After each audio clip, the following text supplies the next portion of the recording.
This is Terry Ewell. In order to succeed with this composition, the performer must perform with great enthusiasm, color, and virtuosity. This is not a subtle composition, painted as it were in pastels. Rather, the colors are bold and adventuresome. The performer needs to express passion, bravado, and even humor. For instance, the opening Rondo statement should be played with character. Staccato notes should be short, bringing out the wonderful snap that is so characteristic of the articulation on the bassoon. Also dwell on the first of the 16th notes slightly. Don't play even sixteenths.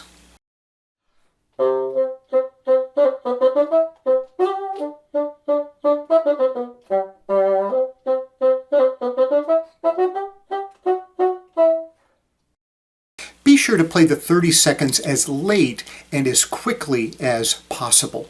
This also underscores the virtuosity of the performance.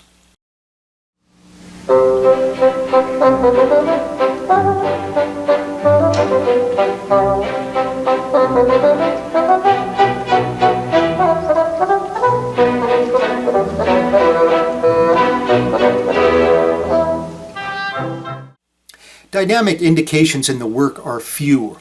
Weber indicates several forte dynamics and some fortissimo dynamics. However, not a single piano, mezzo piano, or mezzo forte is included in the composition. Definitely, you should add some other dynamics.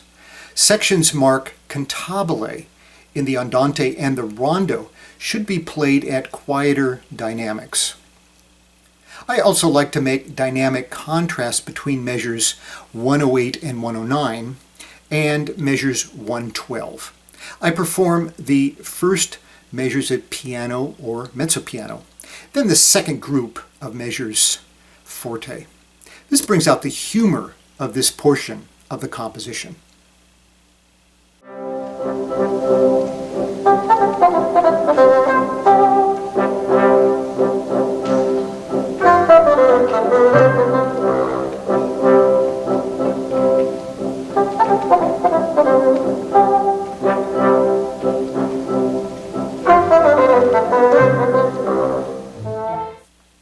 There should be rubato in the composition to indicate return of sections in the rondo form and to add the, quote, gypsy, end quote, flair. For instance, I signal the return of the rondo theme in the orchestra by slowing down in measure 21, likewise in measure 172. The lead-in in measures 221 to 222, provided by Weber, serves as a little cadenza. Take time in measures 220 and 221, then accelerate to tempo in measure 223. The orchestra should also take time in measure 258 to set up the last return of the rondo, then and in measure 277 to make the coda seem all the more brilliant. There are two places in the composition that I depart from Weber's markings. In measures 166 and 167, I view slurs as phrase markings rather than an absence of tonguing. Of course, you tongue the repeated notes. I tongue all of the accented notes to emphasize them better. In measure 173, Weber indicates a trill from A flat 2 to B2. I think this is a misprint. The first trill should be from A flat 2 to B flat 2, and the second trill from G2 to A flat 2. I have several videos and practice aids available on the Bassoon Digital Professor website in toread.net. There are links at the top of the page for double tonguing and triple tonguing. Let's select the link for triple tonguing. I've created a separate video for triple tonguing. On the website, there is also a PDF document with exercises and excerpts. I'm not going to present that here again, but please review the video on triple tonguing and bassoon digital professor number 191. I will, however, state here again that the sound of triple tonguing is not the same as double tonguing imposed over triplets. I strongly advocate that you learn to triple tongue so that you can best present this passage and other excerpts I will discuss in the triple tonguing video. Now, let's discuss the tonguing strokes and slurs I use in the passage. In the first video in the series, General Observations BDP number 189, I mentioned several Hungarian gestures that were employed in this movement. Of all of the gestures, the spondee informs my articulations the most. Here is the example of a spondee given by Dr. Kritzer, and the next example of repetitions of spondees appearing early in the rondo. Furthermore, I find spondees in the triple tonguing section of the rondo, and this further influences my articulation. The leaps on strong beats, often octaves, call for upward slurs.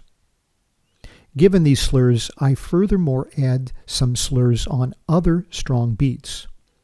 I prefer to keep the scalar passages all tongued, however. I think that it sounds more virtuosic that way. However, it is quite reasonable to keep the two slurred and then ta-ta-ka-ta pattern going throughout much of the excerpt, even through the scales. I break with the use of triple tongue in two sections, both in the lower register.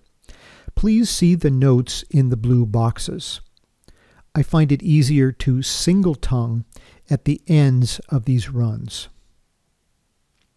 There are times when you will need to use double or triple tongue in the lower register, such as in the Jolivet bassoon concerto. But this is rather uncommon. When I performed the composition in 1984, I used the edition that has triplet sixteenths throughout all of measure 284. The added notes mimicked what was in the viola edition. I now take the rest there as given in the original. With age, I don't have the same lung capacity, so I must be less ambitious. I'm sure that there are some that will be asking me to make the entire performance of the television broadcast available. Indeed, I did this for about half a year around 2007. However, the television station would only give me permission to keep it on the World Wide Web for just a few months. So I'm just featuring portions of the performance in these videos. Well, I hope these 3 videos have greatly helped you in your study of Weber's Andante and Hungarian Rondo. I'm praying for God's blessing on your life as you study bassoon. God bless you. Bye.